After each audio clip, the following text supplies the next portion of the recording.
Hi everyone, welcome back. In this video, we'll be learning another very super important concept inside Python called functions. So far, we have used built-in function inside Python. I think I showed you, right? We used print function, we used length function, max function, then a list function, dictionary function, tuple function, and so on. So these are the function we have learned. This is called built-in function because it is already implemented by some other developer, right? We were only using that particular function. We were just giving the input and we were receiving the output from that particular function. Okay, I hope you remember. So now it's time to learn our function concept in detail. Like we'll be learning how we can create our custom function. Let's say I want to create a function, okay, and I want to use it. I want to use that particular, let's say, function multiple time in my code. I can also do it. Okay, so this is called functional concept inside Python. So far we have written the code in a scripting. Okay, Python is scripting we have written. Now we'll be learning how we can write the functional programming. Okay, because going forward, whenever you will be implementing different application, advanced application, there this kinds of scripting coding will not work. You have to learn how to write as a function each and everything, because all the software has different function. Let's say if I'm talking about Facebook having different function. Let's say logging is one of the function, sign in is one of the function, creating a profile is one of the function. If you're posting something in Facebook, it is one of the function. So they're combined all the function together and they created this particular bigger software. Okay, so this is called functional programming. So that's why it's super important concept inside Python, inside any kinds of programming language. Okay, you have to learn. So make sure you're watching this particular video till the end. I think after completing this particular video, there won't be having any kinds of doubt on top of this particular functional concept. So let's try to start with our function. So guys, you can see functions are nothing but a function is a programming construct. It takes inputs and return outputs. I think you saw we use some built-in function inside Python, right? We use print function. So print takes an input. Let's say whatever, let's say message you want to print, you just give the input into the print function and it will return you the output. That means it will show you that particular output. And inside that, what is happening, you don't know. How they have written this particular code, you don't know. Okay, because it's completely black box. So you are only giving the input and you're receiving the output. Okay, so this is called actually function, and the function we have used so far, this is called built-in function. But there are two types of function are available inside Python called built-in function and user-defined function. We have already learned about built-in function. Okay, how to use built-in function we have already learned so far. Whatever function we used inside Python, this is called built-in function, right? Now we'll be learning how we can define our own function. This is called user defined function. Let's say you want to create your own function, own custom function, you can also do it. This is called user defined function. As I already given one example, let's say if you want to implement Facebook application, let's say you want to create a login function, you can create your own login function, you can create a sign up function, you can create a profile creation function, you can create a post function, anything you can do here. Fine, this is called custom function and user defined function. We'll be learning. And what is the benefit of function? The main benefit of the function is code reusability, because you can reuse that particular code again and again. See, I was using the print function. So every time I don't need to write the print function from scratch. Okay, I only used to call that particular function whenever I need it. Let's say I want to print my name. I will call the print function. I will give the input. It will give me the output. Let's say I want to print my college name. I will call the function. I'll give the input. It will print my college name. I don't need to write the code from scratch. That is the main advantage here. That means the code reusability. You are reusing that particular code again and again. So that's why once you have created a function, you can use that particular function multiple time in your code, in your project. Fine, that's the idea.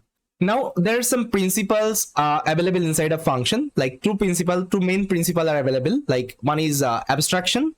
What is abstraction? See, I will give you one very easy example of the abstraction. See, abstraction is nothing but there is something exists but you can't see that. So here I've given one example. Let's say I've given one ghost example. Let's say ghost is there but you can't see that. Okay, this is called abstraction. There is something but you can't see that. Okay, this is called abstraction. So similar concept can be applied on top of the function. This is the main principle of this particular function. There is something but you can't see that. That means the function name you can see, but inside what is happening inside the code, actually they have written, you can't see that particular code. You don't understand that particular code. Only what you are doing, you are giving the input and receiving the output. This is called abstraction.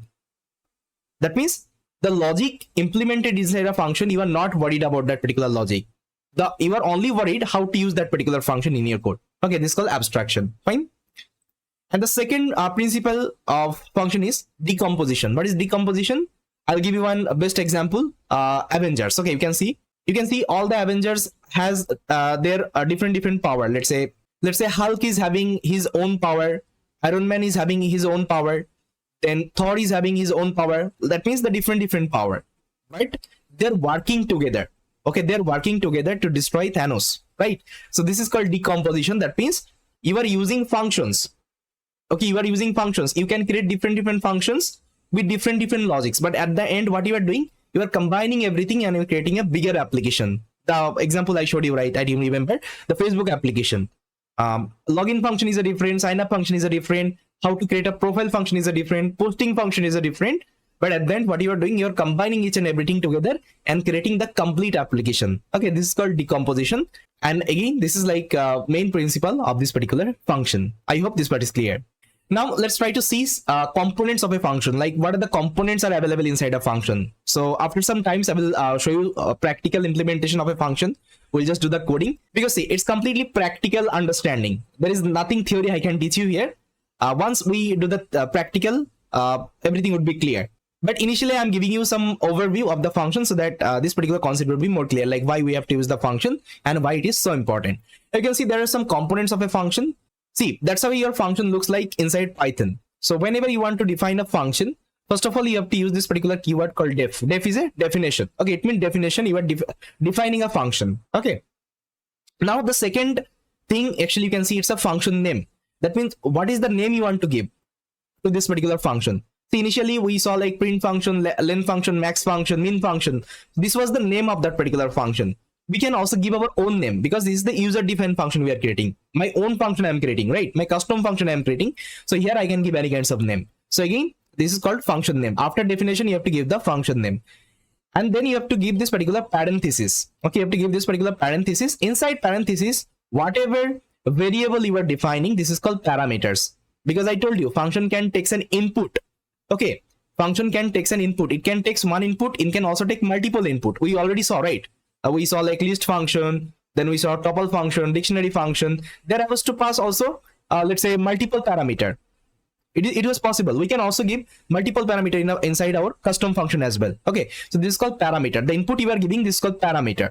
And inside a function, whatever code you are writing, that means whatever logic you are writing, let's say print function. Inside a print, how it is printing that particular message, this is called logic inside that particular function. This is called function body. Okay, this is called function body. That means inside a function, whatever code you are writing, let's say in this particular function, you can see there is a code. It is printing number 1 and number 2. The number 1 and number 2, it is getting from the user, and it is doing the addition operation. That means it is doing the summation operation, sum operation. Then it is returning that particular sum. This is called function body. That means this is my logic of that particular function. This function will perform addition operation only. It will take two input from the user, number 1 and number 2, and it will do the addition operation, and it will return that particular answer to the user. Okay, this is called function body. Fine. And you are using another keyword called return. Return will return that particular result. Okay, it will return that particular result. Okay, it will return that particular result. This is called return value. Now you can see outside of the function, I'm calling this particular function. See, I'm calling this particular function add. Now here I'm passing this two value, 2 and 4. Number 1 is 2, number 1 is 4. This is called function calling. Unless and until you are not calling the function, it won't be working. It won't be giving you any kinds of result.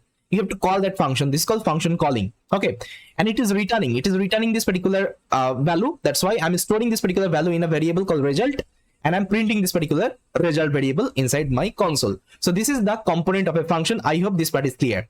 Now what I will do, I will take you through my code editor, and I will give you some of the example how we can create a function. Okay, then I think this part would be more clear. So first of all, I will show you one very simple function creation example. Then I will show you the advanced one, like how we can create also advanced function with the let's say parameter input and all. Okay, we'll be discussing each and everything.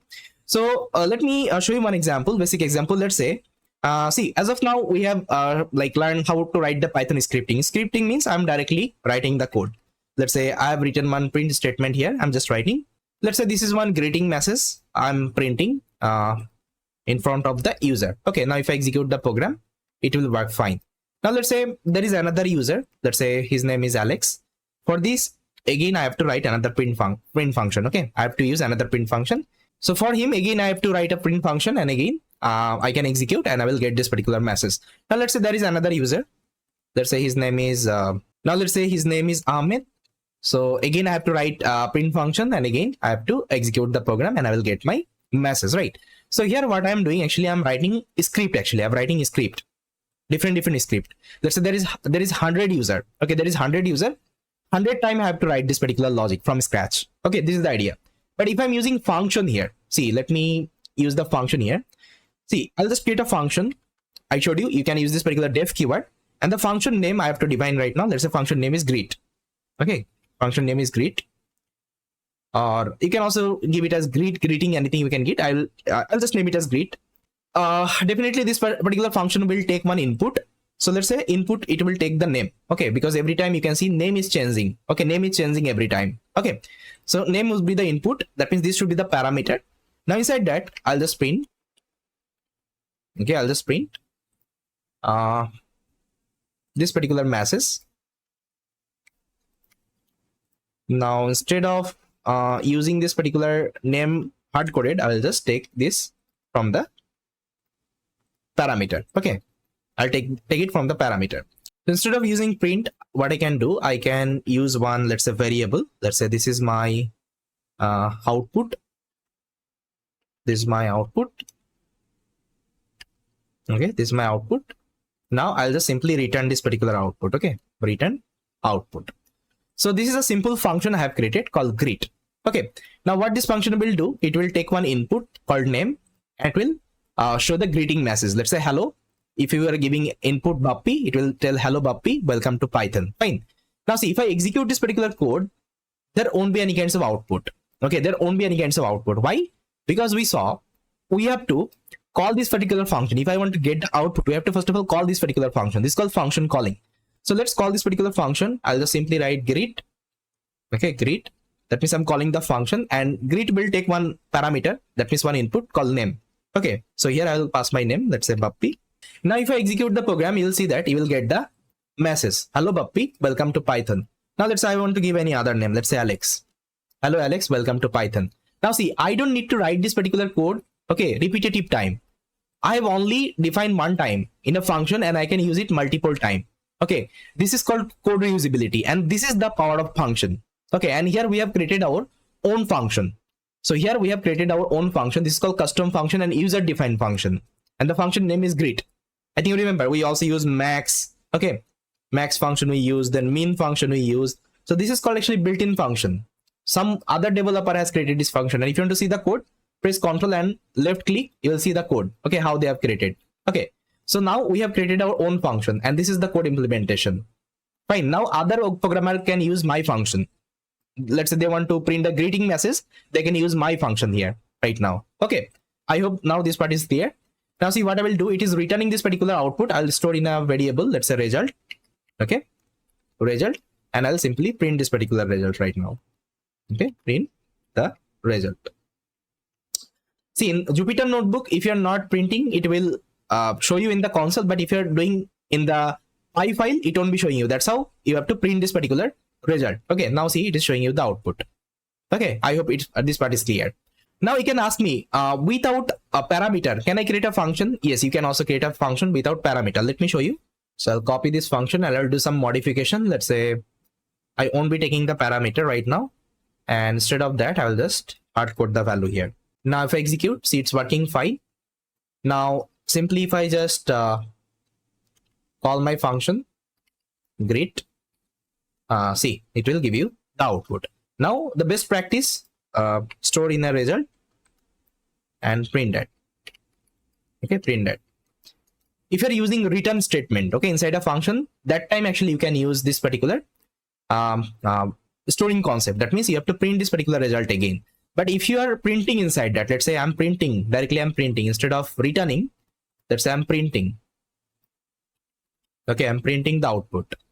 That time actually I don't need to store. Now see, if I'm storing and if I executing, it will print. It will show you none. Okay, it will show you none. Okay, why? Because it is not returning anything. It is printing inside this particular function. Okay, that time actually I don't need to define this particular statement. Okay, I don't need to store this particular output. Now instead of that, I'll directly call my function and I'll execute. It will show you the message. Okay, this is the difference. This is the difference between return and print. So if you can see any return statement, you can store in a variable. Okay, before calling that particular function, and if you can see any print inside that, you don't need to store it. You can directly call the function. You can get the output. Now let's say there are thousands name. Okay, there is thousands name. You want to show the greeting message. Simply you can use this particular function. So let me show you one code. Let's say this is my function. This is the function I have written. Now let's say there are thousands of name. Okay, there are thousands of names. Names is equal to, I'll take a list. Inside that, let's say I'll take some name. Let's say I'm having these are the name. You can take thousands of name. Okay, it's up to you. Now simply I'll just write one for loop for name in names, and I will call the function right now. Let's say greet, and inside that I will pass my name, and it will see it is returning something. So I'll store in a variable called result. Result is equal to my result, and I'll simply print this particular result. Now if I execute the program, you'll see that it will take all the name one by one. First of all, Bappy, then Alex, then Ahmed, then Kumar, and it will print this particular greeting message. Okay, welcome to Python, and so on. I hope this part is clear. So I have just defined this particular function one time, and I can use it in a multiple time. This is called code reusability. Okay, great. Now let's see another example. Let's say I want to print odd and even number. I think you know how to calculate odd and even number. I already showed you what is the logic. So let's say if you want to check whether a number is odd or even, you can simply do the modulus operation, and modulus operation with respect to actually 2. And if you are getting this particular remainder is equal to 0, that means this is a even number. Okay, otherwise it's an odd number. Okay, that's how actually I can write the logic. Now previously I have written this particular code in a Python scripting. Now I'll be writing this particular code with the help of Python function. So for this, let's define another function. So def, I'll just name it as odd even. Okay, odd even. The function name is odd and even. Fine. So this function will take one input called number. That means user will give one number, and this function will check whether this particular number is an odd or even number. Fine. So inside that, I'm going to write the logic. So if this particular number modulus 2 and remainder is equal to 0. Okay, that means I'll just return this is a even number. Okay, even number. Else I'll just return it's a odd number. Fine. I hope you this part is clear. Now let's execute the program. I won't be getting any output unless and until I'm not calling the function. So now let's call the function. I'll take a variable result, and now I'm going to call this particular function odd even, and I'm going to pass one number. Let's say I'm passing 2. Okay, I'm passing 2. Now I'll print this particular result. Now if I execute, so 2 is an even number. Let's say I'll give 3. 3 is an odd number. Fine. Now I can simply write one for loop, and I can generate some number, and I can give one by one. Let's say I'll just write for I in the range. I'll generate 1 to 11. Okay, that means 1 to 10. And here what I will do, I'll take a variable results. I'll call my function, let's say odd even. Inside that, I'm going to pass my I. Okay, then I'll print my result. Now if I execute the program, you'll see that first of all 1 will come. 1 is an odd number, then 2 will come. Okay, inside this particular function 2 is an even number, then 3 odd, and so on till 10. Actually it will show you all the number one by one. Now if you also want to show the number, what you can do, you can just write like that, I comma. Okay, I comma. Now if I execute, you'll see that 1 is odd number, 2 is even number, 3 is odd number, 4, and so on. Okay, see, one time I've defined the function and multiple time I'm using. Fine. So that's how you can use this particular functional concept inside Python, and you can create different function, and you can integrate all the function together, and you can create a bigger application. Okay, I think I showed you one example, Facebook application. There's a login function, sign in function, post function, account creation function. You are creating separate function, and you are at the end adding everything together. Decomposition. You are doing the decomposition and creating a complete application. So going forward, we'll be also implementing like project with the help of function. I think this particular concept will be more clear. So yes, this is the function creation inside Python. In the next video, we'll be understanding some more topics about this particular function. Okay, we'll try to understand each and everything inside a function. Okay, whatever actually we're having, I think everything you can learn from this particular series. So yes, this is all from my end. Thank you so much.